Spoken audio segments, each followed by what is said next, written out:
Fortunately, your brother passed away in a tragic accident. In 2005, when I was in UK, You were not here. I wasn't here. Is this something that you're comfortable talking about, his passing? There is a lot of people, they don't know not Shakil was alone. मेरे जो certificates हैं तो उन पर जला दिया था उनको, क्योंकि वहाँ ड्रग्स की जो पावर थी वो नहीं चाहती थी कि मैं वहाँ लाइट्स ऑन करूँ और पौधे लगाऊँ और दरख्त लगाऊँ और लोगों को पॉजिटिव एनर्जी के लिए कुछ करूँ, क्योंकि कैंडल्स नाइट ट्रेनिंग होती थी वहाँ. We didn't have a power. वो हमारी पीछे से वायर काट देते थे. They actually dropped me at airport 6 months ago, and then when I received call that they are no more. So of course it's quite a different story, bro.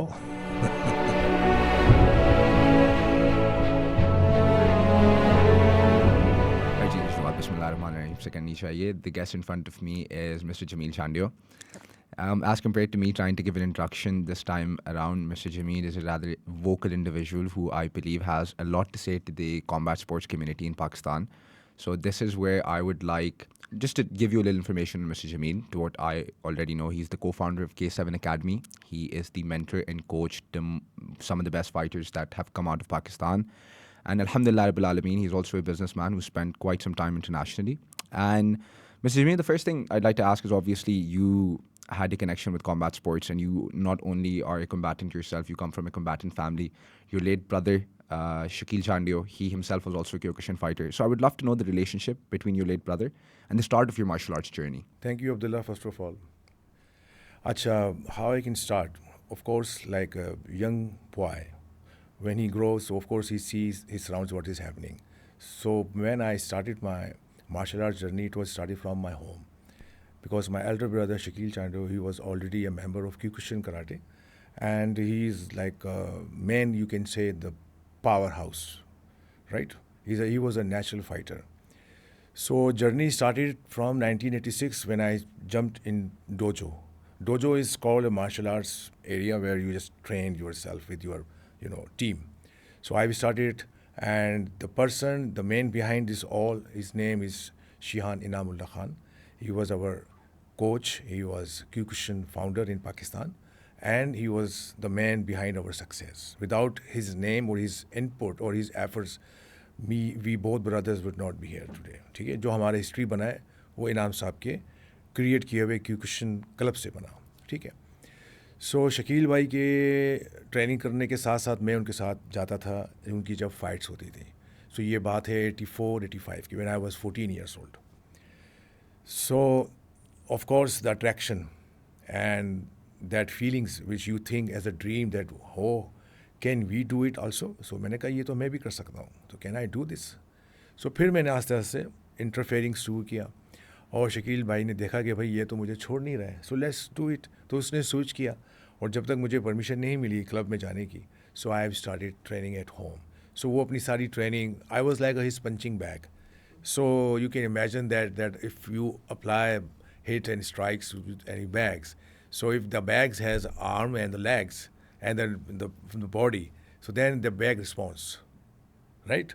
So bag started responding at the home to the champion.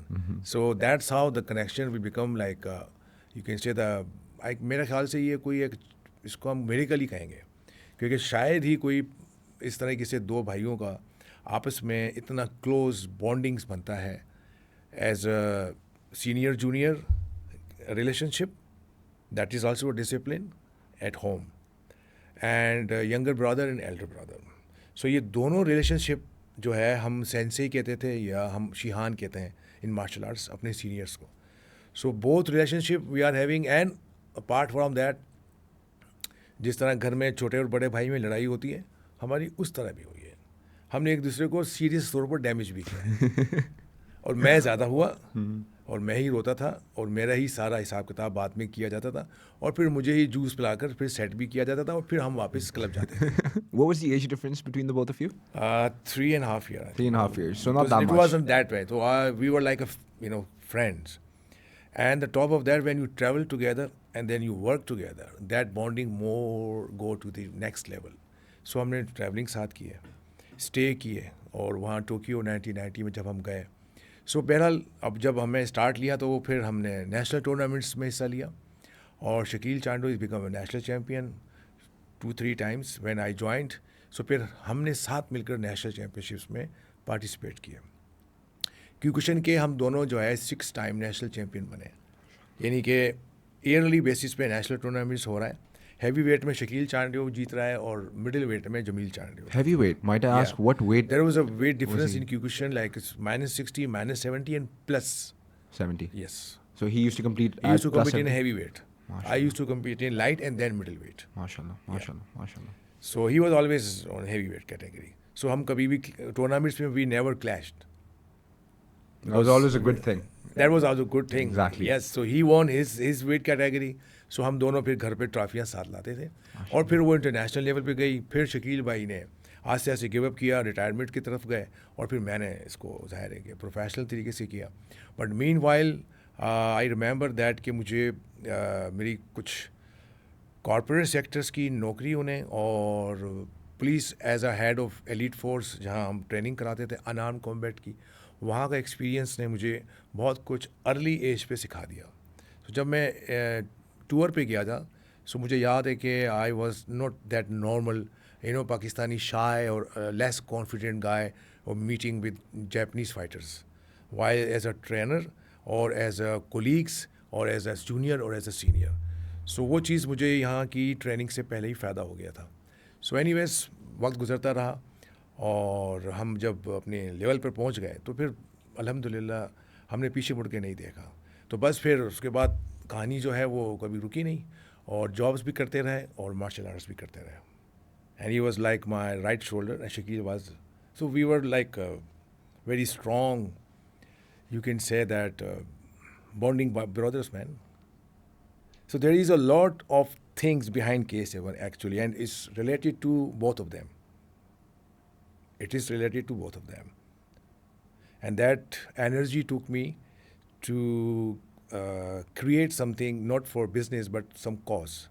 So when you go for the cause and you know exactly what is the meaning of cause and the mission and the people behind you, and a very small and tragic incident then we just could not manage to face for a couple of years, and then something happened miraculously. So yeah, I received a call that the both of them they've actually dropped me at airport 6 months ago, and then when I received call that they are no more. So of course it's quite a different story, bro. And might I ask, when you yourself have a life abroad, I mean, looking towards the future, and then you get a call that your left shoulder and your right shoulder are no longer here. This is something, the only reason I ask is because I'm not able to relate. Alhamdulillah, I have a brother that I adore and love. He's abroad as well. How's that phone call like? Yeah, my cousin called me. Your cousin called you? Yeah, I think this is the first time, so I think I'm just saying something on. This is the first time you're discussing this in a public environment. 25 years, I think. I never talk a lot about that. But yes, there is a call came, and then I moved, and then you know what exactly the things comes to your mind and actions, and as a responsible person of the family who is there for supporting the family, and you received a call. So then there is a you can say that decisions and the patience, or maybe you can say sabr, because of other family members now. What about them? So that thing of course stops me to let myself down. So I was stood, and then I reached next day. Next day itself? Yeah. You flew out? And how many siblings are you, by the way? We were 5 brothers and 3 sisters. MashaAllah, So MashaAllah. I have now 2 younger brothers, MashaAllah. Saeed and Naveed. And they are mashallah in martial arts, but they have not that didn't go long. But me and Shakil, yes. हमारा दोनों का तो फिर international एक system है. सो फिर उस call के बाद ये ज़रूर है कि अब तुमने एक छेड़ दिया मुझे थोड़ा सा इस बात को, मैं कभी, लेकिन ये ज़रूर है कि इसके ऊपर जो हुआ था ना, वो बहुत लोगों को नहीं पता इसका, कि मैं बग़ैर टिकट के दुबई आया था. So I didn't have a ticket. I just jumped to Heathrow Airport without ticket, and I jumped to the PIA counter within a 4 hours, because I went to the ticket counters for all East London and that PIA and Gulf Air. They didn't have a ticket. So, but I had to go. So my luggage was at my home, but I rushed to airport with the same dress, whatever I was wearing when I wasn't working. So that crew of that Gulf Air, they took the decision. They called a captain, and then captain came, and then they said, this guy, he lost his two brothers, and look at his position, because the whole entire hall was quite messed up. I was so shouting, and it was a big issue. So, but they allowed me a jump seat, and I had a 400, 500 pounds in my arms, and I throw them. I said, I don't have a ticket, so you can just charge from here. So that's how I took a flight. You got to Dubai, and then from Dubai Then I to got to Pakistan. Dubai. I didn't have even Dubai Karachi ticket. Then I bought it from PIA counter, and then this guys helped me, because I worked in airline for almost 5 years in Uzbekistan Airways. So I knew the airline, procedures and the language they used to talk. So they helped me because I was ex-airline colleague. And how was the rebuilding phase when you got back to Pakistan, in terms of you being the support system for everyone and Yeah. taking the legacy forward? I don't know, some energy, I think something happened to me, because I realized when I saw my old brothers, my family members, there were about thousands plus. The crowd was at home. They were waiting for me. So then I had to see my mother first of all, my father first of all, and then the rest of the people who were waiting for me, the whole entire martial arts family, friends. So we have a mashallah very big circle, big family, एक खानदान है. So बहुत बड़ा circle है. सो फिर वहाँ से कहानी शुरू हुई, और जो फ़्लाइट में डिसीजन लिए थे तो वो काम आए, क्योंकि शायद उस 24 घंटे ने, या I think almost 24 hours I were away from my family. So of course I was thinking something. So अब करना क्या चाहिए, how to take steps to makes first of all your own self strong, to face them and tell them to calm down. Give them strength. So who will give me a strength? ये मुझे फिर उस time ने शायद train कर दिया था, जो मैंने वक्त लगाया था एयरक्राफ्ट में. It gave you enough time to reflect on how to handle the situation over here at home. Yeah, I just realized that I don't know why I'm just become like that. I was like making everyone calm down. Otherwise, technically this picture is supposed to be differently. जो मैंने act किया था वो इस तरह के situation में मतलब आइडियली होता नहीं है. मैंने उसके ऑपोजिट किया था. You were putting on a brave face. Right. So I knew कि अब क्या होना चाहिए और कैसे होना चाहिए, क्योंकि अब जो रिमेनिंग लेफ्ट ओवर जो मेरा फैमिली मेम्बर है, अब उनको हम कैसे मैनेज करेंगे. So I was the elder brother, because Shakeel is me, I was the number 2. So now 3 brothers, and they were like, of course, मेरा बहुत फ़र्क था शकील का और मेरा, तो उनके अंदर तो बहुत डिफरेंस था. सो वो बिल्कुल ही हेल्पलेस थे, क्योंकि हम लोगों ने फैमिली को एक पिलर की तरह खड़ा किया था. अब जब एक राइट पिलर और लेफ़्ट पिलर पे फरीद, तो ये वो तो था एक, बट उसका इम्पैक्ट कभी भी नहीं जा सकता. जब भी बात होती है तो वो उसकी एक ख़ास वो है. And then returning back home, and now you being the head of the family and the torch being passed to you in terms of taking forward the legacy that your brother had started, what were the next steps when you got back to Pakistan? No, I was quite blind, to be honest, for a couple of months. I didn't go out. The impact was very, badly, because it was just 3 days before of this Bakra Eid. So the Eid day was Soyam at our home. So this is kind of that कि whenever Eid comes, so that time again come. Day one. PTSD. Yeah. So उसके बाद फिर सारे 3-4 महीने लगे, और फिर मैंने कुछ डिसीजंस लिए और मशवरे लिए, कज़न्स आए, बहुत कुछ हुआ. एंड देन आफ्टर दैट अब ये दोनों बच्चे तीनों, अब्दुल्ला के जो हाजिक भाई है उसका, बड़ा आजिक, and then my niece, and then my younger brothers, and then my father and mother, and then my cousins. Oh, Shakil was quite, I mean, influencers of our family member. He was the chief like that. So वो बहुत बड़ा खला आ गया था. फिर मुझे उसको cover करना पड़ा था साथ साथ, लेकिन वो कर तो नहीं सका, मैं उसकी जगह तो नहीं ले सकता था, बट ये ज़रूर हुआ कि उस पूरे एरिया को उस वक्त कवर करना था. सब कुछ ख़त्म हो गया था. Nothing, it's like a dust. उस डस्ट से फिर हमने उसको क्लीन किया, उस मैस को. चलो भाई अब let's go back to the normal life. फिर ये लोग बड़े हुए, फिर अब्दुल्ला, आज़िक, फिर मेरे बच्चे, माई डॉटर्स. The decision उनको was to stay in सबको जाहिर Pakistan. है, या उनको सबके, देखो, I had to work like a multi tasker. मैं एक सेक्रेटरीज भी था और एल्डर भी था, और लोगों को समझाना भी था, और बेचारों को मैनेज भी करना था, और स्ट्रांग भी रहना था ना. सब कुछ करना पड़ गया था. सो शायद अल्लाह ने चूज़ किया था कि मुझे ये ज़िम्मेदारी जो है वो देने से पहले मुझे शायद ट्रेन किया था. हो सकता है ये वजह थी, क्योंकि मैं तो नहीं समझता कि ये आम आदमी का काम है कि आप वापस आओ और फिर खड़े रहो.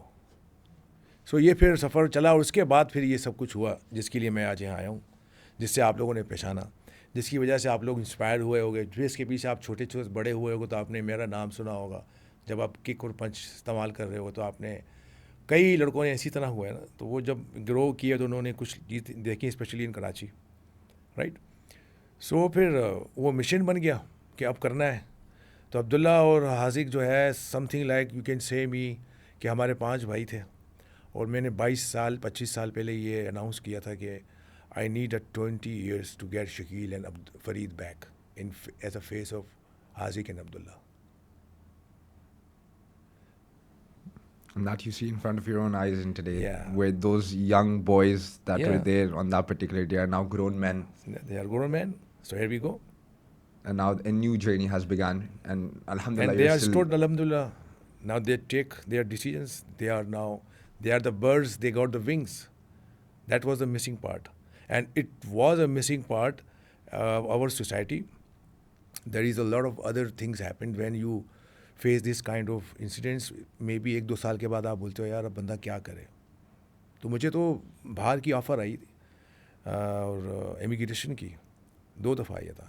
यूके की थी मेरे पास एक ऑफ़र, जब मैं ये इंसिडेंट वाले जाने से कुछ पहले मेरा काम हो चुका था. फिर मुझे कनाडा की ऑफ़र आई थी 2007 पे, क्योंकि I been Canada for fight in 1997. तो हमने बेसिकली उस वक्त अप्लाई किया था कि we want to just move Canada. उस वक्त हालात जिस तरह हमारे थे, तो मैंने अपने पेपर जमा कराए इंक्लूडिंग ऑल फैमिली. सो उन्होंने मुझे फिर कहा कि you can go with your immediate family only.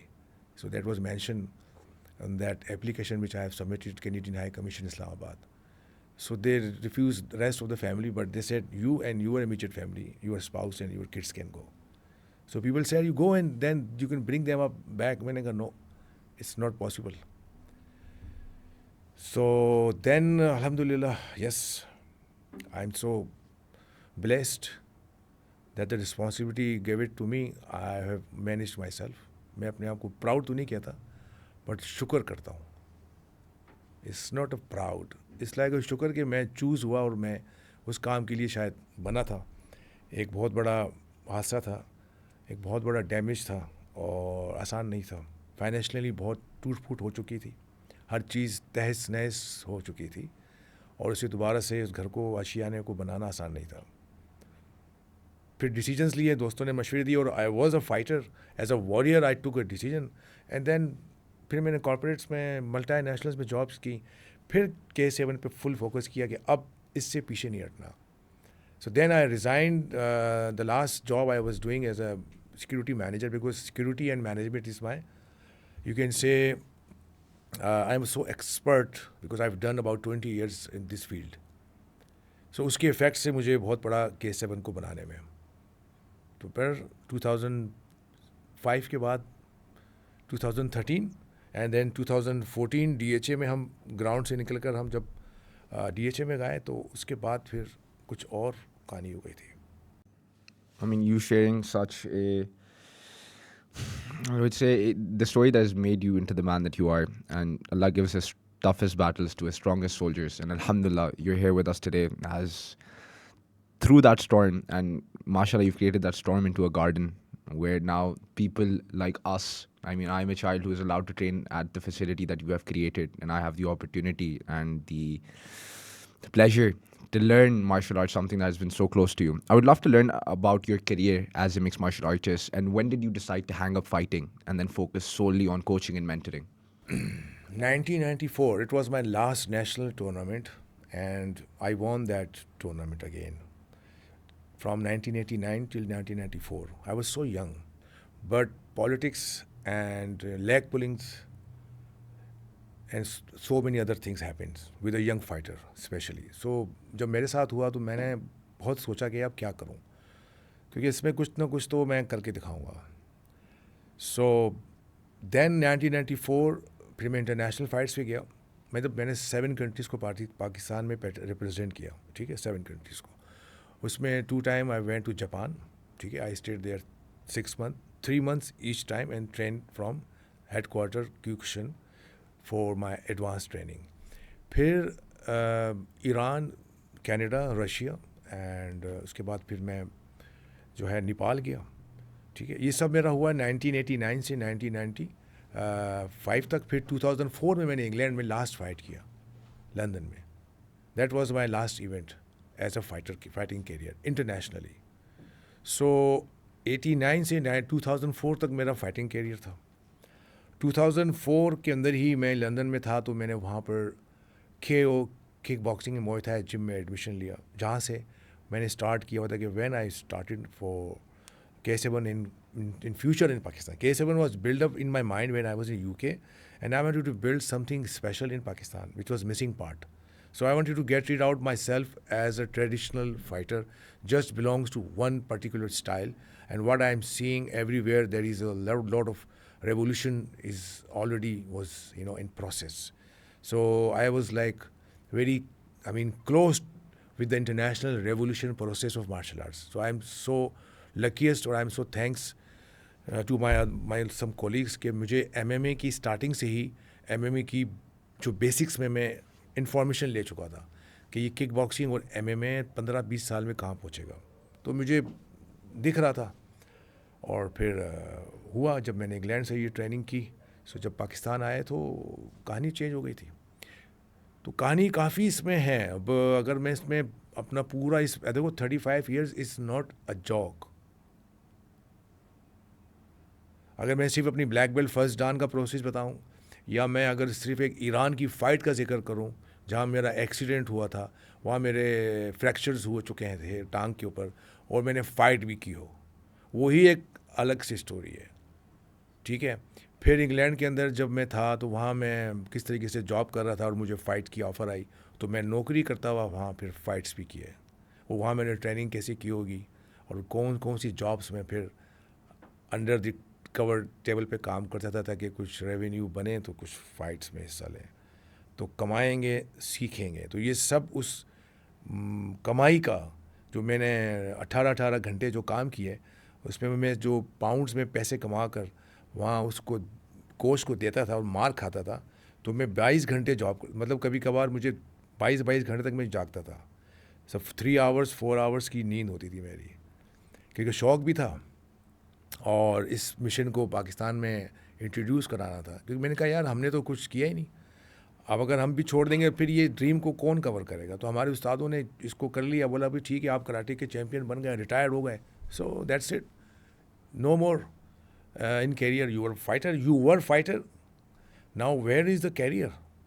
If I become a fighter, I become a national champion, I have spend it my 25 years.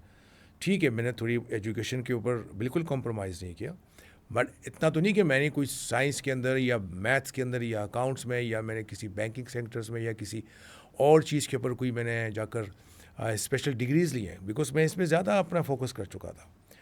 But जब मैंने ये देखा कि मुझ जैसे बंदे को नौकरी करनी पड़ रही है तो उसके बाद फ्यूचर क्या होगा इनका. सो देन फिर मैंने इसमें से ये सोचा कि combat sports as a career development. So मुझे HR का अच्छा खासा एक्सपीरियंस है. So I have done my job. I said, how to create the system for this Kyokushin traditional martial arts to convert to the kickboxing and MMA and get the business from fitness enthusiasts that combat sports is the best way to train yourself as a self-defense, confident, and your internal, like a conditioning body and proud. So, fitness and fight, I divided these two elements when the K7 start, जब वो developments के process में था तो मैंने कहा why would someone come from the that family from doctor side, पढ़े लिखे लोग इसको कहते हैं यार ये तो जंगलियों का काम है, हमें इसके स्पोर्ट्स पे क्या करना है, यहाँ तो लात मारते हैं, मुक्के मारते हैं भाई, ये तो हमें नहीं करना, हमें तो अपना पेट सही करना है, हमें अपने स्ट्रेंथ बनानी है, हमें तो पुशअप करने होते हैं, ये तो फाइटर है। और हमने किसी को सही से एड्रेस करना नहीं आया कि भाई पुशअप सबसे ज़्यादा यहाँ लगते हैं, स्ट्रेचिंग, मोबिलिटी, वार्म अप और कार्डियो और हिट ट्रेनिंग और तमाम किस्म की रोटेशंस ट्रेनिंग एंड जो स्टेशन वर्क्स ट्रेनिंग है वो तो सब इसमें होता है। इंजरीज प्रिवेंशन ट्रेनिंग से तो हम मुस्तफ़ीद हो चुके हैं, ये जो फिटनेस कर रहे हैं इनको क्या पता, ये तो वार्म अप से ही नहीं करते, ये जाकर जिम्स के ऊपर ट्रेडमिल पे भागते हैं, उनके घुटने ख़राब हो रहे हैं, उनको पता ही नहीं है कि जी इसके लिए पहले किस तरह की एक्सरसाइज करनी पड़ती है, आपका फिटनेस बैकग्राउंड क्या है आपको पता होना चाहिए। ये मार्शल आर्टिस्ट के अंदर पहले सिखाया जाता है how to build your self.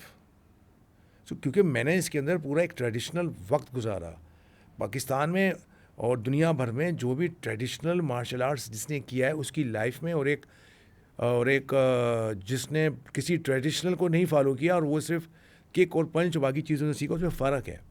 तो हमें उस वक्त में ये ज़रूरत पड़ गई थी, इसलिए हमें हेल्प मिली कि हमने ट्रेडिशनल से जो है वो कॉम्बैट स्पोर्ट्स के मॉडर्न एरा में घुसने में हमें फ़ायदा हो गया कि हम उस एरा के हैं जो 70s के, जो मेरी एज के लोग हैं वो इस वक्त सारे 7-8 डैन ब्लैक बेल्ट हैं। अब you imagine if got the 1990 में मैंने ब्लैक बेल्ट फर्स्ट डाल लिया है, अगर मैं 3-3 साल 4-4 साल में टेस्ट दूँ क्यूकुशन के अंदर, अगर मैं क्यूकुशन में रहूँ तो आज मुझे ब्लैक बेल्ट लिए हुए 25 साल हो गए,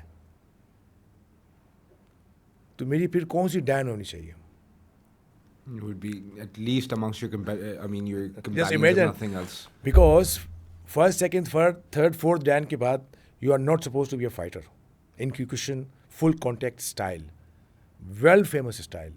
तो उसके बाद क्या देखा जाता है? Coaching, organization, athlete development, clubs, and how you running this game in your society. That's how you take a grading system. How you're getting back to this. Right? You can't take a grading system always as a fighter. So मैंने फिर वही चीज़ की जो क्यूकुशन में ज़रूरत पड़ती है एक 5, 6, 7, 8 डैन तक पहुँचने में। As a fighter, completed, success, done.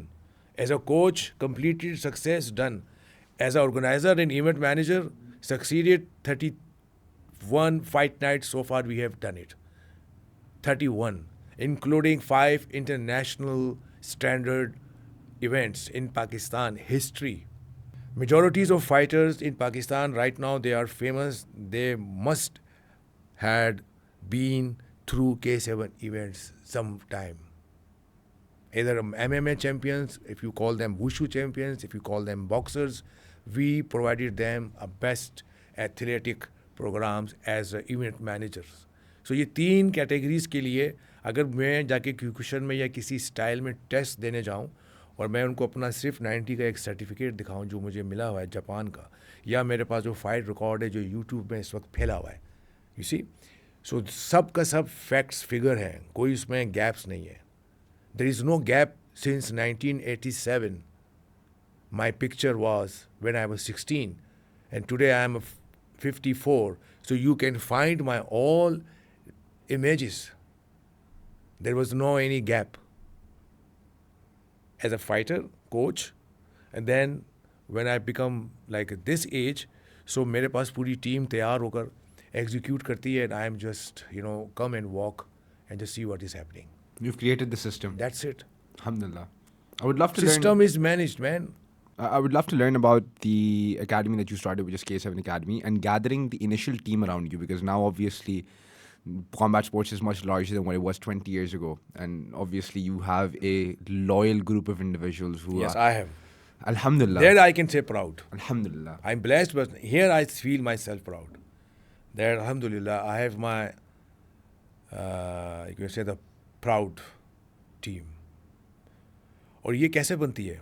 देखो, प्राउड टीम के लिए as a leader, as a mentor, अगर आपको ये शौक है ना टाइटल हासिल करने का, बहुत से लोगों को शौक है चेयरमैन बन जाऊँ, CEO बन जाऊँ, ठीक है, सबका एम्बिशन से, सबका प्लान है, गो बनो CEO, लेकिन CEO का लेवल है आपके अंदर, या आप टाइटल हासिल करना चाहते हैं, तो मुझे मेंटोर का टाइटल मुझे नहीं देते, मैं नहीं करता किसी को, ये मुझे मेरे स्टूडेंट्स ने बोला कि सर को अब हम क्या बोलें, सर तो बहुत सारे, रिजवान सर भी, आजिक सर भी है, अब ये भी सर बन गए ना, दूसरे मेरी जो 4th जनरेशन इस वक्त काम कर रही है अल्हम्दुलिल्लाह।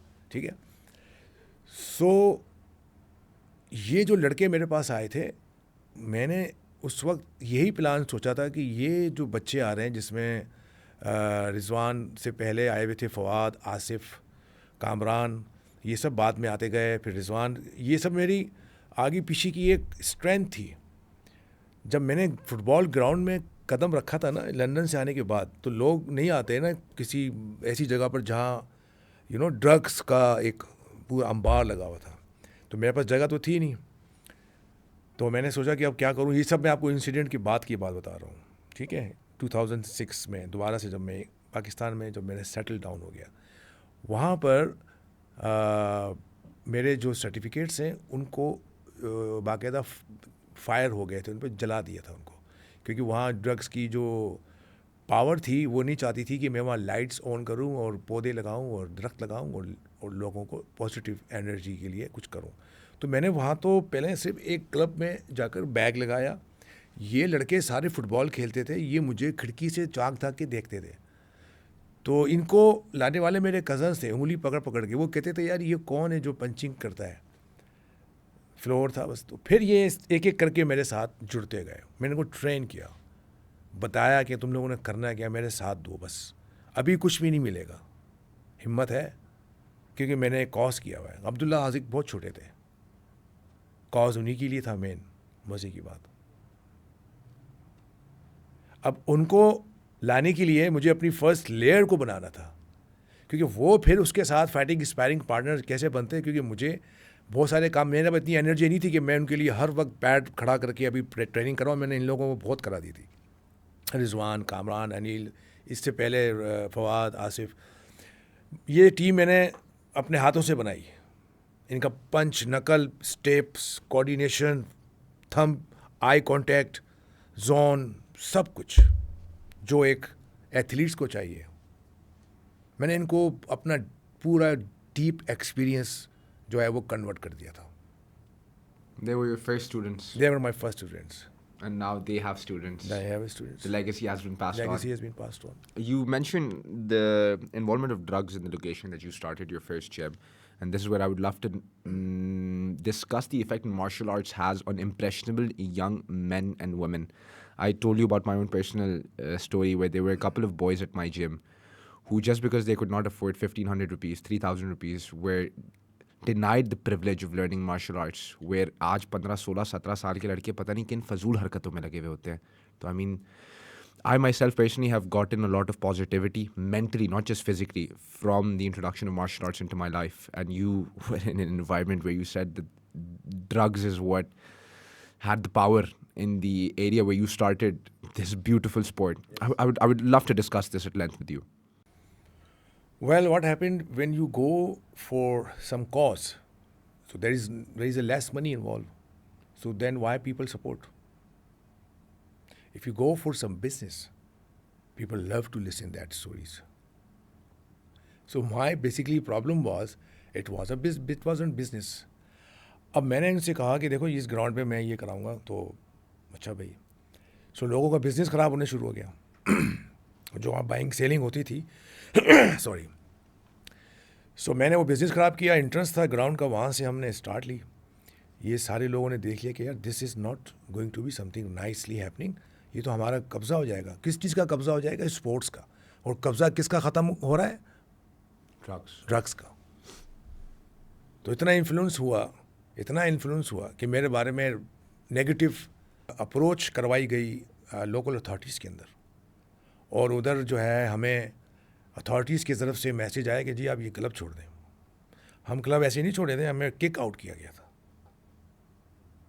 थ्रेट करके, बाकायदा उसका जो है वो न्यूज़ पे आई थी बात, बहुत से लोगों के इंटरव्यूज़ लिए गए थे.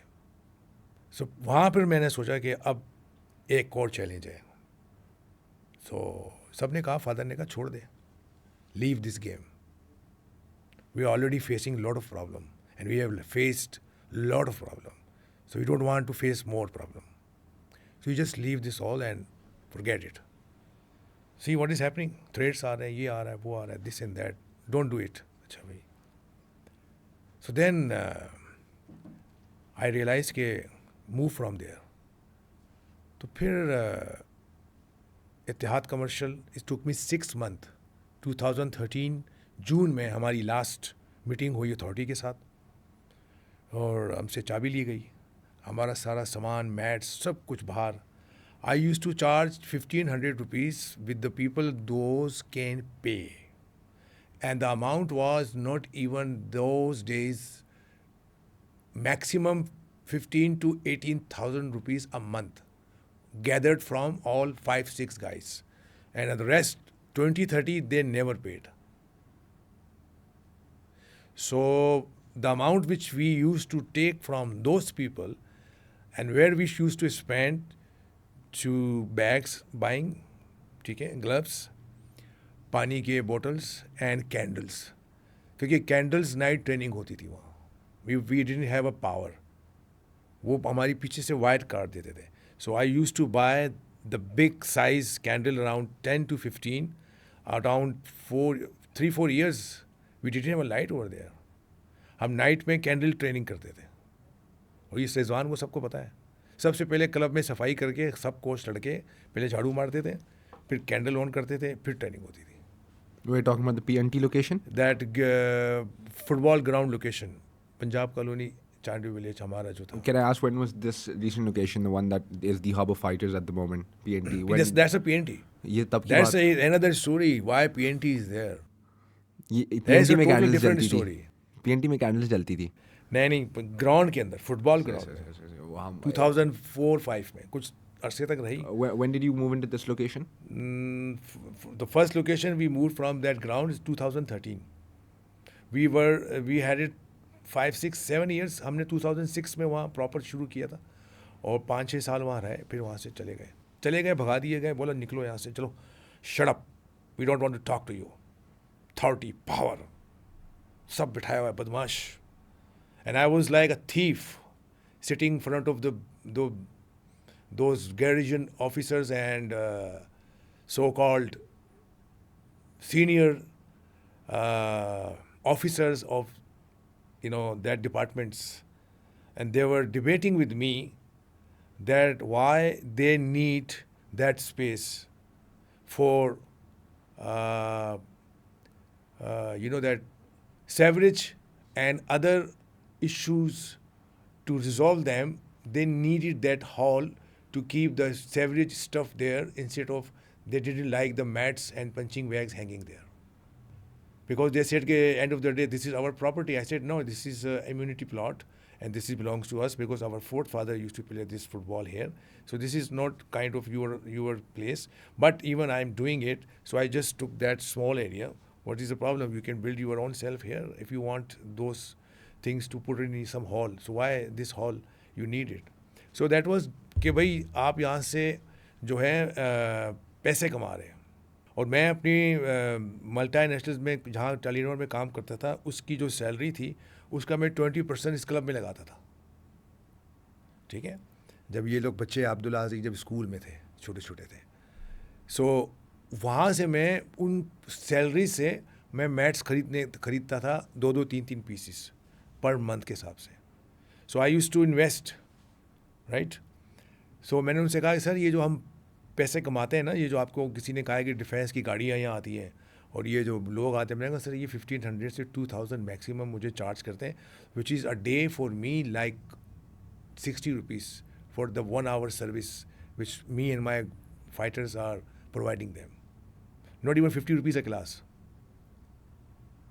ठीक है, बहरहाल वहाँ से हम किक्ड आउट हुए और निकाल दिए गए. तो फिर हमने भी पीछे नहीं हटे, बहुत कोशिश की, लेकिन चूँकि फाइनेंशियल प्रॉब्लम्स थी तो एक बची हुई गाड़ी थी जिसको एसेट बनाया और उसको सेल किया, और उसके बाद 3 एसी ख़रीदे, शीशा ख़रीदा, मैट्स ख़रीदे, रंग वाले को बुलाया, 3 महीने का एडवांस उसको दिया और क्लास शुरू करा दी।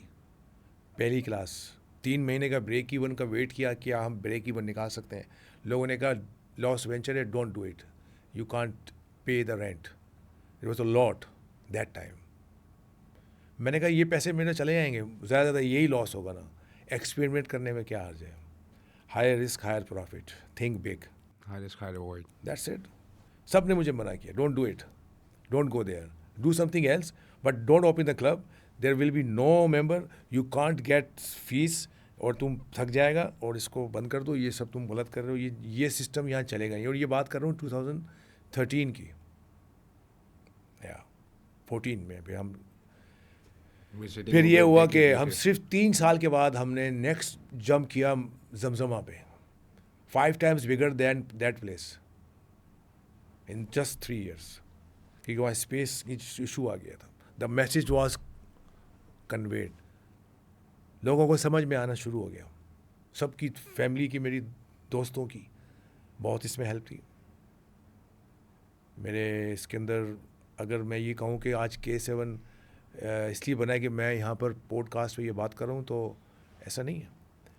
इसके पीछे इतने लाइन है लोगों की, अगर उन सब की भी की जाए तो वो एक बहुत बड़ी स्टोरी बनती है। तो मेरी दोस्तों की इसमें बहुत इनपुट है, मेरे फैमिलीज़ की, मेरे कज़न्स की, और शकील भाई के दोस्तों की, इन सब का एक मुझे सपोर्ट थी, तो मैंने ये सब किया। It wasn't just like me alone. Yes, plan मेरा अकेले का था, no doubt about it. K7 मैंने अपने हाथ से लिखा था पेपर पे, नो डाउट इट। डिज़ाइन मैंने खुद अपने कज़न के साथ क्रिएट किया था, नो डाउट अबाउट इट।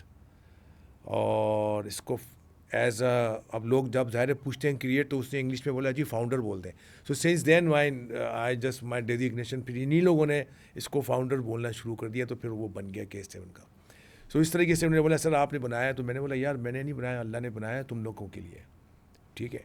सो फिर मेरे दोस्तों ने मेरे साथ दिया, और ये क्योंकि इमोशनल साइड थी मेरी, तो मेरे साथ लोगों ने बहुत हेल्प की। उनको पता था कि ये इतने बड़े हादसे के बाद खड़ा हुआ है, तो इसकी हेल्प की जाए। तो दोस्तों ने हेल्प की, उन्होंने बहुत हेल्प की। आज भी अगर मैं इस क्लब में आज 2025 में भी हूँ, तो ये भी वही दोस्तों की वही हेल्प है जो मैं जब भी उनसे मांगता हूँ, और अल्हम्दुलिल्लाह वो मुझे मेरे साथ देते हैं, और हमारा एक सिस्टम चल रहा है। So I would love to talk about the fourth generation that we are discussing at this point in time, the young children who were in front of you when you came back from foreign land, and how they have grown into, alhamdulillah rabbil alameen, some of the best fighters that Pakistan sees. Abdullah Chandu, an international fighter. Haziq Chandu just competed at IFT and defeated an Indian opponent. Iman Falcon, a female that you have nurtured from her starting fight being in K7 to now being the, I believe she won gold in the Asian Championships in IMMF.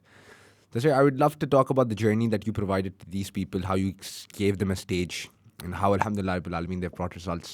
Look, when I realized one day, and that day will come very soon, one day, I mean years ago, when I said to myself, तो मैंने कहा कि अब ये A team को मैंने अपने alpha team को सेट करना है।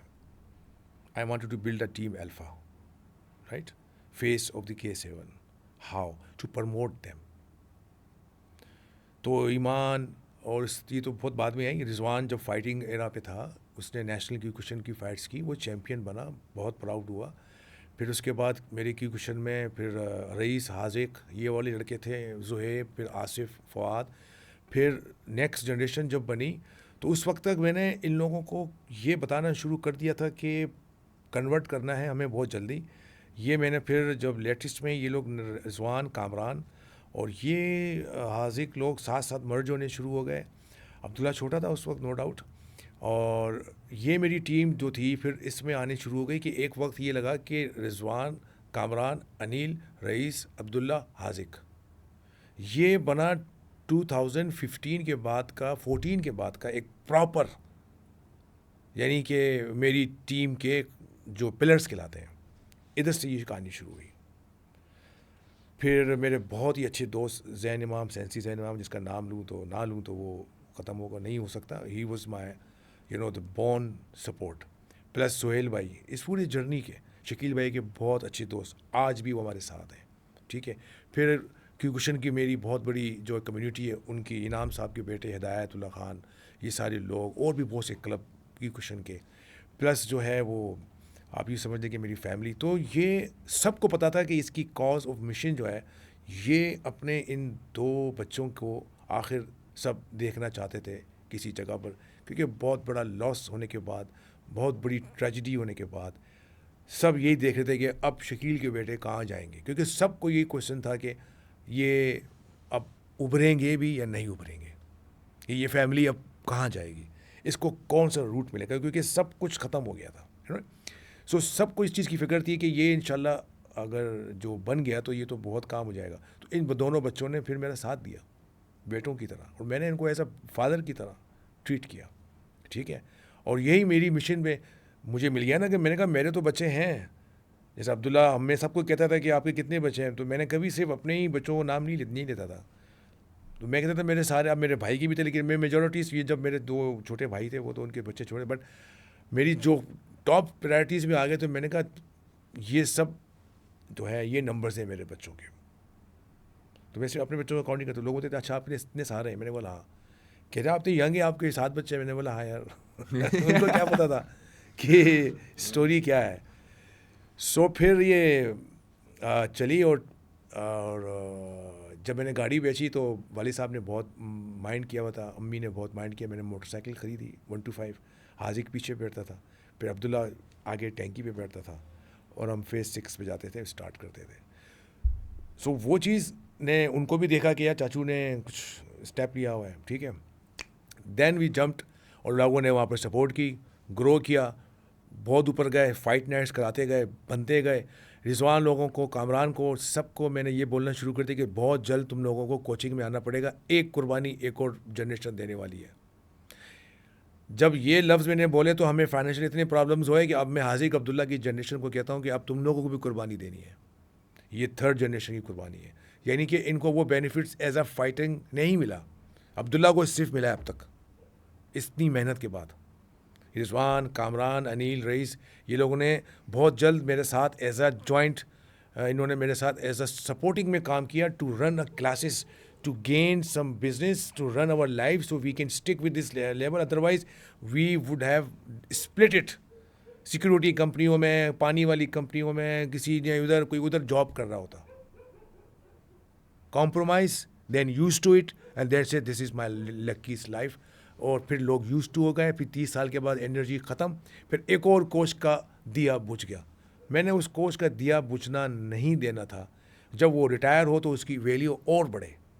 That was my passion. जैसा मैं रिटायर हुआ तो मैंने कहा, मुझे आ गया कि ठीक है आप अब रिटायर हो गए, good fight, thank you job, then there is a more fighter will come. तो मैंने कहा व्हाट अबाउट अस, अच्छा नौकरी करनी पड़ेगी तो इतनी सारी फाइट्स क्यों की, फिर तो टांगे क्यों तुड़वाई, अब तो पैसे नहीं मिल रहे हैं, अच्छा जी क्या करें। सो देन वी सेट कि ओके, मैंने जॉब भी की, लेकिन मैंने कहा जब मैं काम करूँगा तो अब ये सब लड़के, कोई भी मैरिड नहीं था K7 में। आज मेरे ख्याल से तकरीबन की शादी हो चुकी है, एक आध रह गया, अब इनके 3-3, 4-4 बच्चे भी हैं।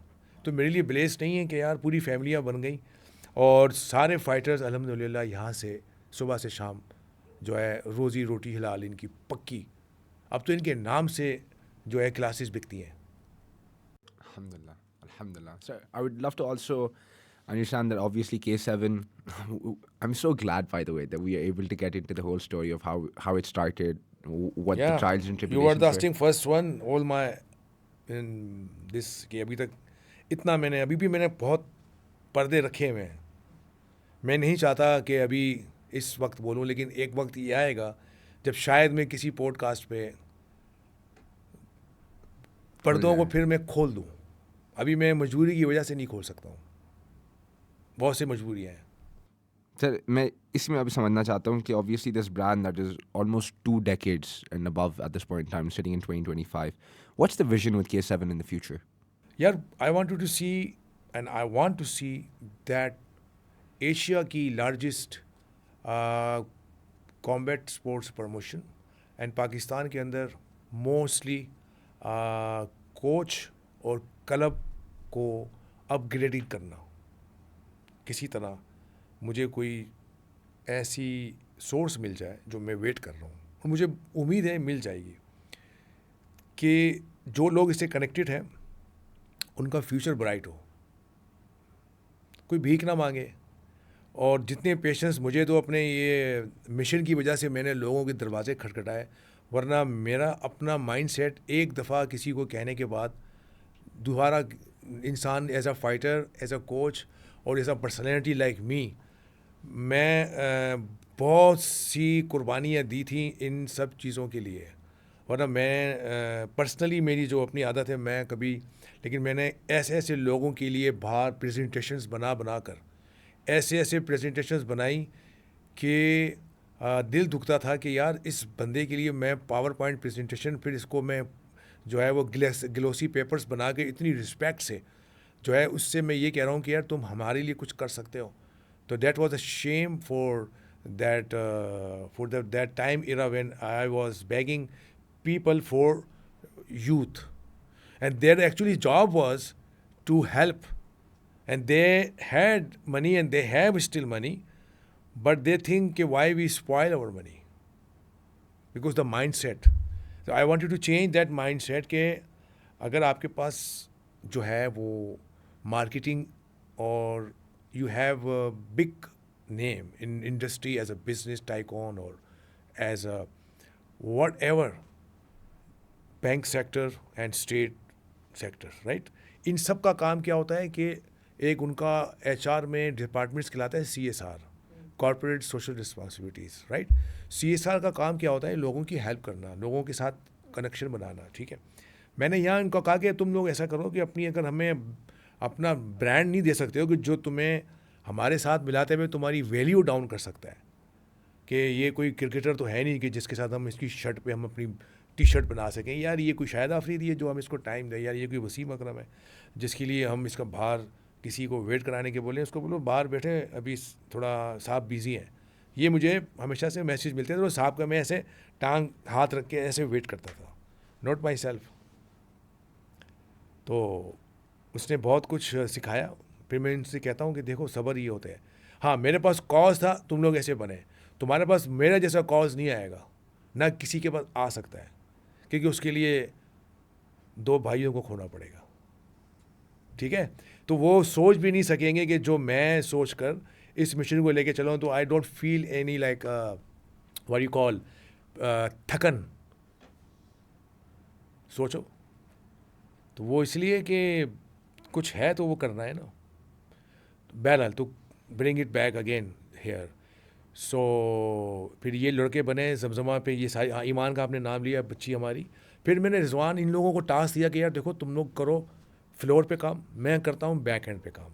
फिर मैंने मॉल स्क्वायर पे एक मैनेजमेंट बनाई, HR बनाया, फिर मैंने एडिटर बनाया, मैंने एक लड़के को पकड़ा, मैंने ट्रेन किया। अगर आप 2016 के बाद के सोशल मीडिया पे जाओ, आपको K7 के अंदर एक रेवोल्यूशन दिखाएगा।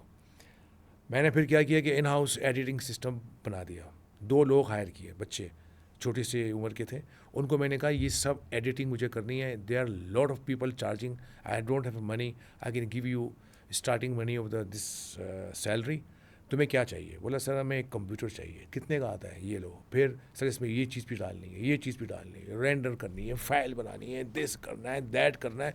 वो मैंने कहा यार ये सब कह रहा सर, इतने का लाखों में कष्ट आ गया। मैंने कहा करता हूँ। मैंने फिर कुछ और भेज दिया, मैंने उसका सिस्टम पूरा बना दिया। उसने इंडोर, फिर हमने एक कैमरा लिया अच्छा वाला, बहुत ज़बरदस्त। हमने कहा अब तुझे क्या चाहिए? बोला सर अब हो गया आपका काम। मैंने कहा शुरू कर दे। अब सुबह शाम वीडियो बना, मेरे साथ बैठ एडिट करते हैं इसको। और मुझे कुछ नहीं पता, ये रही UFC, ये रही promotion, this is the world, this is how people make it, that is the kind of revolutions of. उस पर AI का तो कॉन्सेप्ट नहीं था, राइट। मैंने कहा मुझे ये चीज़ VHS से कन्वर्ट करके जो मैंने इनको दी, मैंने कहा I need this small message system, मुझे 1 मिनट में ये वीडियो बना के दे। बना सकता है? बोला सर मुश्किल है। मैंने कहा क्या चीज़ चाहिए? बोला सर ये फाइल इसमें नहीं है, ये डालनी है। मैंने कहा डालो। तो हम वो ख़रीदते रहे, उसमें वो अपग्रेडिंग कंप्यूटर पे। सो वो साइड मैंने देखा, इनको मैंने फाइटर्स दिए, तो इन लोगों ने फिर अल्हम्दुलिल्लाह मेरा साथ दिया। और इन लोगों ने फिर जो मैंने इनको ट्रेन किया हुआ था, मैंने कहा अब तुम्हारे पास एक और चैलेंज है कि अभी MMA आ रही है, उसके लिए मेहनत करो, ग्राउंड सीखो, जहाँ जाना है जाओ, कराची में इधर लोगों के साथ कॉन्टेक्ट करो, मैं तुम्हें सपोर्ट करता हूँ। फाइनेंशियली सपोर्ट करूँगा इंशाल्लाह ताला। MMA के कोचेस लाओ, स्पेशली ग्राउंड्स के गेम के, और शुरू कर दो। तो मेरी गुड स्ट्राइक है, मुझे कुछ MMA में चाहिए। फिर रिजवान ने और बाकी लड़कों ने, हाजिक ने इनको फॉलो करना शुरू किया। फिर हमारे साथ कुछ और लोग जुड़ते गए, फिर हमारी ग्रैपलिंग स्ट्रॉन्ग होनी गई शुरू हो गई। फिर हमने ये सीखना शुरू किया था। ये कोई हम ऐसे नहीं है, हमने इसके ऊपर वक्त दिया। अच्छा मार्शल आर्टिस्ट कोई भी आर्ट सीख सकता है, उसके लिए किसी किस्म की कोई रुकावट नहीं हो सकती अगर उसके अंदर माइंड में हो। तो फिर ये 2017 के बाद हम MMA के अंदर स्लोली ग्रेजुअली आए, MMA फाइट्स के अंदर, ठीक है, क्योंकि हमारे पास नहीं थी। ईमान एक यूनिक लड़की है, पूरे हमारे जो एरा में कौन इस तरह आया, ऐसी इतनी पैशनेट बच्ची कोई नहीं थी। तो फिर इसने कोविड में, जब ये लोग, हम कोविड से पहले इन्होंने एज अ माली स्क्वायर पे ट्रेनिंग ली, ये ग्रुप क्लास में आए। ये जितनी भी पूरी आप देख रहे हैं DHA क्लिफ्टन में जो बच्ची आप बनी, वो सब उस ग्रुप के सिस्टम से बनी। फिर इनकी हमारे कोचेस से इंटरफेयरिंग हुई। फिर ये कहा गया अच्छा ये कोच, ये मेरी इससे बनती है। किसी ने रिजवान के साथ अपनी अटैचमेंट की, किसी ने कामरान से की, किसी ने अनिल से की, किसी ने रईस के साथ कर दी, जो मुझसे करते थे वो। तो इस तरीके से ये कोचिंग के रिलेशनशिप बने।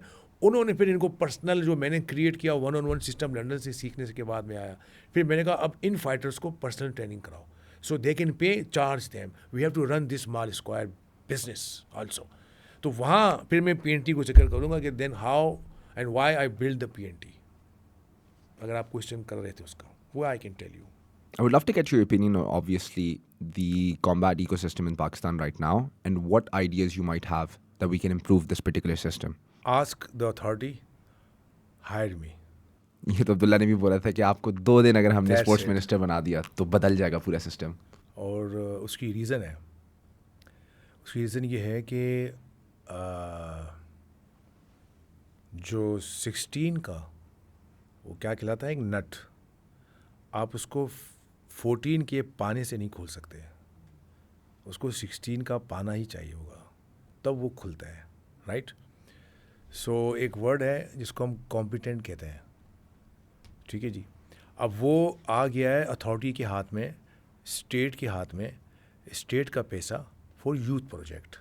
अब प्रॉब्लम क्या है, स्टेट बाउंड हो गई है एक ओल्ड स्कूल सिस्टम जिसको हम कहते हैं Olympic association and Pakistan sports board, right, या किसी भी जगह पर।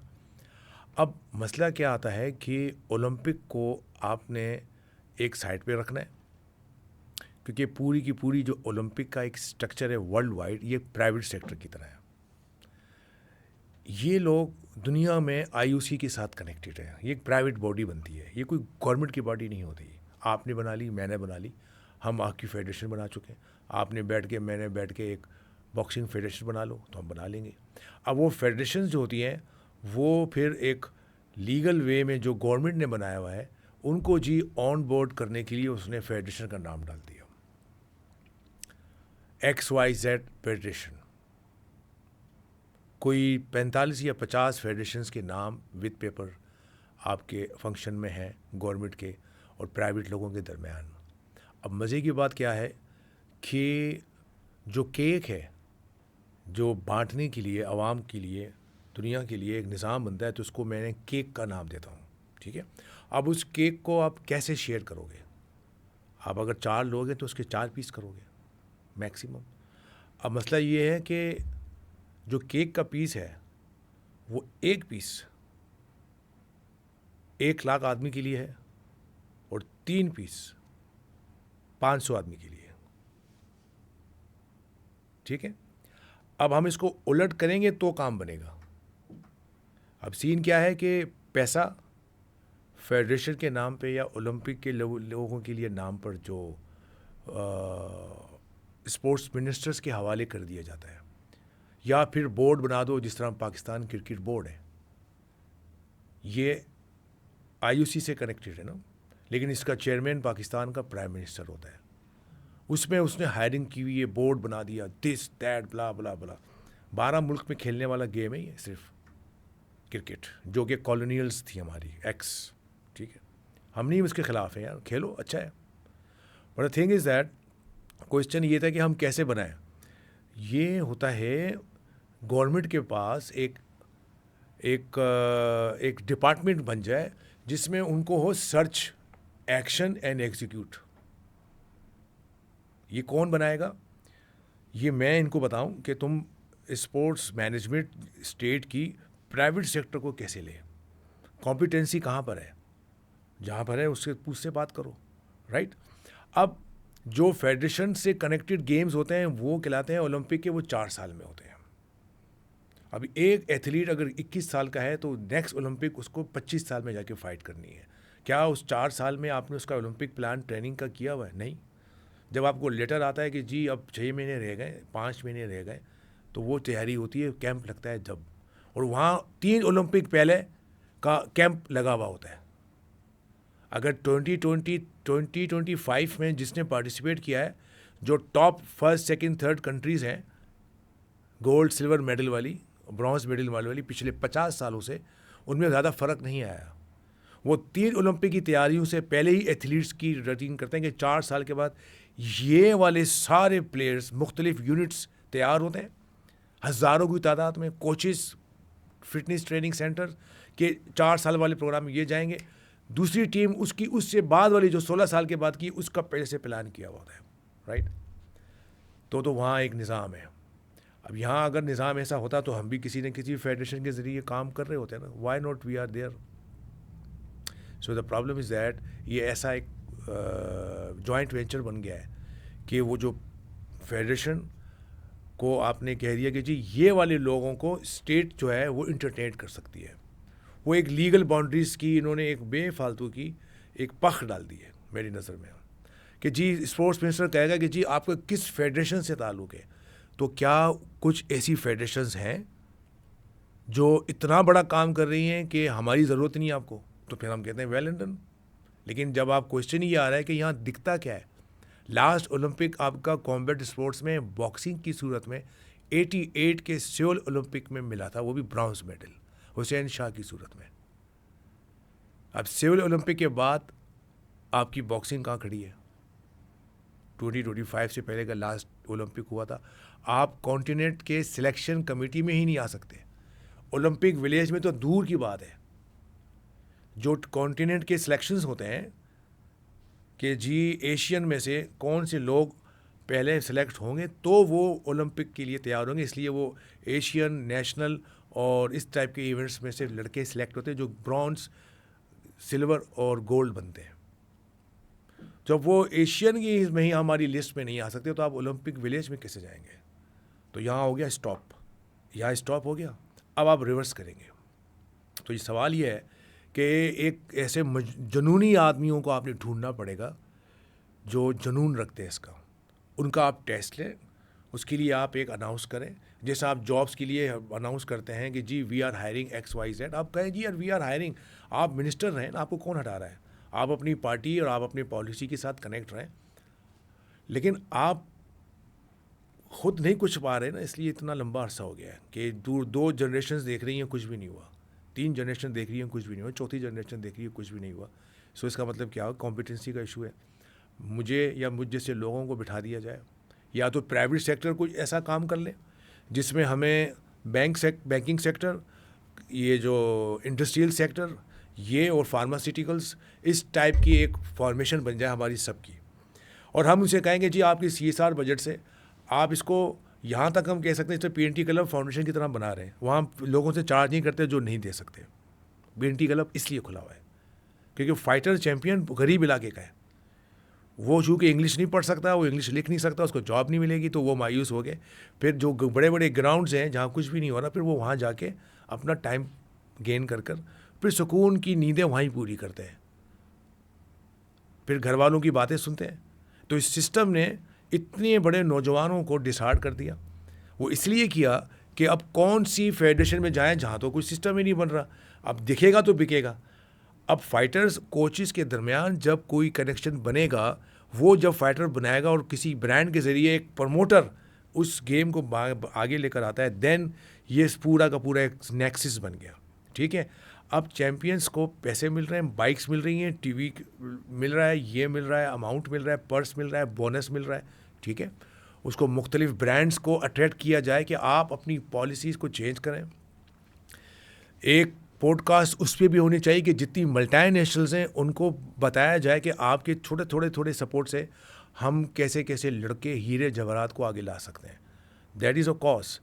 अब दोनों सूरतों में आपको कॉम्पिटेंस बनना चाहिए. तो सवाल दोबारा से वही आएगा कि hire me, I am available, like me there is a lot of other coaches. कुछ लोगों के पास कुछ एक्सपीरियंस है जिन्होंने दीवार के उस पार देख लिया, जिसमें से चंद में से मैं हूँ, और वो मैंने प्रूफ भी कर दिया. ठीक है, अब करना क्या पड़ेगा, उसके अंदर एक सिस्टम क्रिएट करके मुझ जैसे बंदे को एक छोटी सी अमाउंट का जो मेरा घर चल सके परसेंटेज पे रख दो.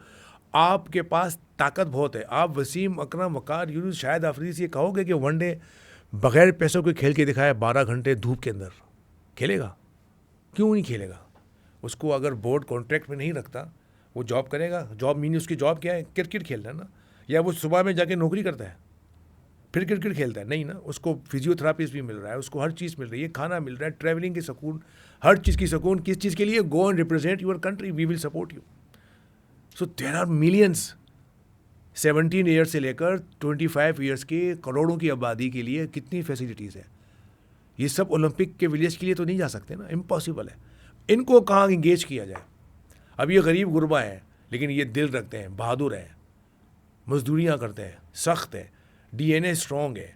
कुछ ऐसे बैकग्राउंड फैमिली हैं जिनकी वैसी जो है फैमिलियों में जो कि कद काट में बहुत मजबूत होते हैं, जिगर वाले लड़के होते हैं, बहादुर होते हैं. उन लोगों के लिए उनको आप बैंकिंग सेक्टर में कैश काउंटर में नोट गिनवाने के लिए नहीं बिठा सकते. They want do it. Mike Tyson का नाम अगर आप जानते हैं तो वो कोई बैंकिंग सेक्टर से बनकर नहीं आया था. वो स्ट्रीट रॉक था. उसको पॉलिश किया, कोच ने लेके गया, कहाँ पहुँच गया. सो फीलिंग कैसे बनेगी जब हमने फाइटर्स की प्रमोशन शुरू कर दी और हम जैसे लोगों को इन्होंने प्राइवेट सेक्टर ने मिलकर कहा कि भाई अब इनको ये जॉब दे दें, ये सुबह शाम इसी काम के लिए है, तो बस ख़त्म. फिर आप देखिए हम सीरीज़ बनाएंगे, फिर हम इवेंट्स क्राउड जो है उसका कैलेंडर बना देंगे, कोचिंग सेंटर बढ़ जाएंगे, कोचिंग सेंटर्स में कोचेस की वैल्यू बढ़ जाएगी, उनको फीसिस मिलेंगी. जितने ग्राउंड्स हैं यहाँ पर रिंग स्पोर्ट्स को आप वो कर दें, यानी कि प्रमोट करना शुरू कर दें. के इलेक्ट्रिक से बात करें कि इन तमाम ग्राउंड्स के अंदर खिलाड़ियों के लिए कोई आप बिजली के पैसे नहीं लेंगे. सिक्योरिटी मैनेजमेंट से बात करें, विंग कमांडर से बात करें, चलें मेरे साथ, मैं एक कर्नल से बात करता हूँ जो विंग लेके बैठा हुआ है. कराची में कोई 11-12 विंग्स हैं. एसएसपीज कम से कम 40-50 हैं जो पूरी सिक्योरिटी को देख रहे हैं. राइट. उनको कहें, थाने को कहें कि भाई शाम को 5 बजे से लेकर रात को 10 बजे तक ये जितनी लाइट्स हैं इनको सिक्योरिटी भी दें, और साथ में जितने लड़के हैं इनको स्पोर्ट्स के लिए, कोचिज़ के लिए जो है वो एक माहौल बनाया जाए. यहाँ पर जी इवेंट्स कराया जाएगा. तो वो जब लोगों को वहाँ तलाशी के लिए आते हैं उस अंधेरे ग्राउंड में, वो वहाँ पर सिक्योरिटी दे दें, हम वहाँ पर रिंग बना देंगे, हम कोच दे देंगे, आपको कोच की सैलरी दे दो. जितना यूथ है वो वहाँ पर फाइट करने के लिए, ट्रेनिंग करने के लिए आएगा. आप सोचें कहाँ से कहाँ बात पहुँच सकती है. बनाना पड़ता है ना, क्रिएट करना पड़ता है, और हम उस क्रिएट करने वाले सिस्टम को बेहतर समझते हैं. So I would like to wrap this up with something that I believe is a right question for the right time, which is, Alhamdulillah, we've now learned more about your story. We've learned more about the struggles that you went through. जैसे कि आपने बोला था, अगर किसी को आपकी जगह पे आके बैठना है तो उसको 2 भाई खोने होंगे, जो मतलब अल्लाह की तरफ से होता है और किसी की तरफ से होता नहीं है. नहीं, मैंने मतलब ये था कि मैं खुदा न खास्ता मैं कभी नहीं चाहूँगा, बट एग्जैक्टली, बट वो इस लेवल पे कोई पहुँच नहीं सकता. दे कैन नॉट क्योंकि अंडरस्टैंड मेरा जो था, मैंने कहा ना, मैंने वो फ्लाइट पे मैंने 7 घंटे में आखिर कुछ तो सोचा होगा ना, खिड़की की तरफ देख कर. अगर मुझे पता है कि मुझे अभी अपने भाइयों को रिसीव करना है, वो फीलिंग करके जब आप दूसरे कंट्री से जाते हैं तो आपको ना भूख लगती है, ना प्यास लगती है, ना आपको कुछ और फील हो रहा होता है, लेकिन वहाँ आपके माइंड्स में जो चीज़ें चल रही होती हैं फिर वो कुछ और होती हैं, क्योंकि वो नई लाइफ का स्टार्ट होता है. तो मेरी लाइफ बेसिकली 2005 18 जनवरी से पहले और 2005 18 जनवरी के बाद में 2 हिस्सों में बटी हुई है, स्प्लिट हुई है.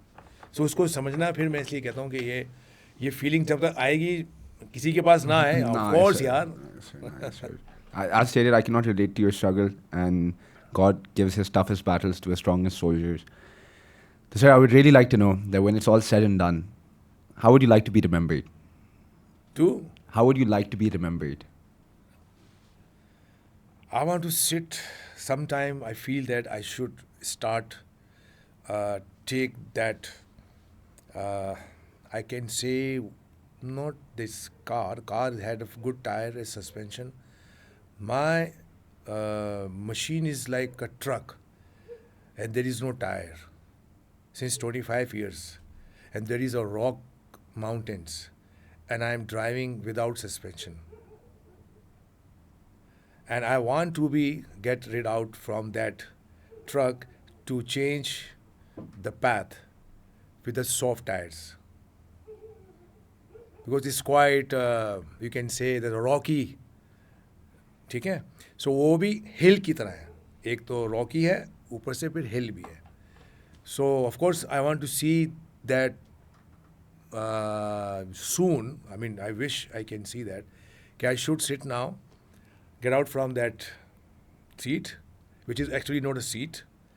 It's like a flat wood when I'm sitting with this less suspension truck. So you can feel that how you can climb. So वहाँ पहुँचने के लिए of course I'm just expecting that I should be stopped somewhere soon. I should be and hand over a lot of responsibility to my team. They are now capable to do it. But because I want to get something to give them, then I can move myself to a better place. Because I want to take that responsibility because I am working social media, I am replying social media, I am looking after admin, I am looking after event planning and all management, as well as keep contacting with the PR and marketing with the people around here. So you can say that folders in my life, they all open. And I have to minimize them. I can't close them.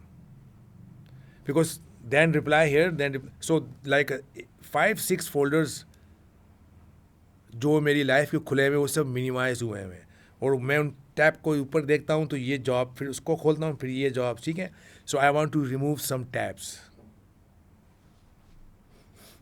Mr. Jimmy Tandio, thank you so much for joining me on the RF podcast. We will give out a shout out to the man who deserves it. The owner of Encyclomedia Hub, Mr. Yasin Vai, for supporting us on this cause, allowing me a platform where I can have a beautiful guest like you and have this beautiful conversation. There's nothing else that I could provide on my part. This is going to be shared to the public. You guys have power. There's so many events in such as the 14 Peaks and NIMS who went on to climb 14 peaks within 7 months. He was denied entry into the Chinese by the Chinese government to climb his 14th peak, and the power of the public is what made everything happen. So you guys are going to see this. People in power are still going to have their opinions. I hope you guys can voice your opinion and make the life of a man right in front of me, minimize some of his tabs, make the fourth generation have softer tires on their way up the mountain. Thank you so much, Mr. Jameen Bhai, for joining me today. Been a pleasure, my friend.